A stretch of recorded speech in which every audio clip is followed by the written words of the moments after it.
కేవలం ఒకే ఒక లక్ష్యంతో పేద ప్రజల్ని మోసం చేశారు. క్షమించరాని నేరం. ఎందుకంటే ఇప్పుడు 6 నెలల్లో చూస్తే విద్యుత్ ఛార్జీలు కట్టలేక ప్రజలు పడుతున్న బాధ అంతా కాదు. చక్ర వడ్డీలకు డబ్బులు తెచ్చి మరీ కడుతున్నారు. ఎక్కడి నుంచి తీసుకొస్తారు పేద ప్రజల డబ్బులు? ఇంతకుముందు ఎస్సీ ఎస్టీ మరి 15 బడుగు వర్గాల తాలూకా ఇళ్ళు తాలూకా బిల్లు ఎంతో చాలా తక్కువ వచ్చేవి బిల్స్.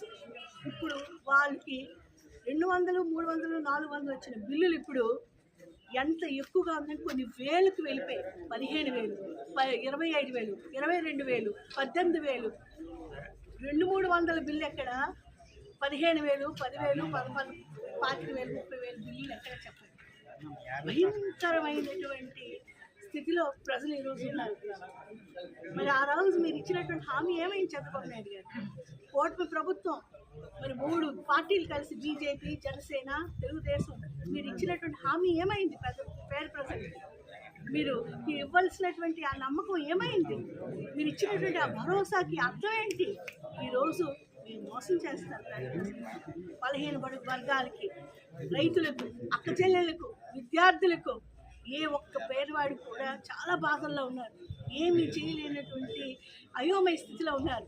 వాళ్ళు బిల్లు కట్టుకోవాలి, విద్యుత్ బిల్లు, కరెంటు బిల్లు కట్టుకోవాలంటే ఎవరో పెత్తందారు దగ్గరికి వెళ్ళి డబ్బులు వాళ్ళ దగ్గరికి వెళ్ళి చక్రవడ్డీలకి డబ్బులు తెచ్చి, లేకపోతే వాళ్ళ మెడలో ఉన్నదో చెవులో ఉన్నదో బంగారం తాకట్టుకు పెట్టి, గాజు తాకట్టు పెట్టి డబ్బులు తెచ్చి ఈరోజు కడుతున్నారు పేద ప్రజలు.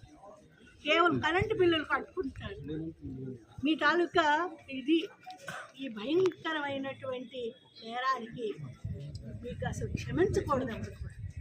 ఈరోజు వైఎస్ఆర్సీపీ పోరుబాటు, ప్రజాగళం, ప్రజల తరపున వాదన, ప్రజల తాలూకా ఆవేదన, ప్రజల తాలూకా అంతరాత్మ పడుతున్న బాధ చెప్పడానికే వైఎస్ఆర్సీపీ అధినేత గౌరవ మాజీ ముఖ్యమంత్రి జగన్మోహన్ రెడ్డి గారి పిలుపు మేరకు మేమంతా ప్రతి నియోజకవర్గంలో ప్రతి ఒక్క నాయకుడు, ప్రతి ఒక్క ఆడబిడ్డ, ప్రతి ఒక్క రైతు, ప్రతి ఒక్క విద్యార్థి, ప్రతి ఒక్క పేదవాడు కూడా ఆలోచించి ఆవేదనతో మాట్లాడిన మాటే విద్యుత్ ఛార్జీలు వెంటనే తగ్గించాలి.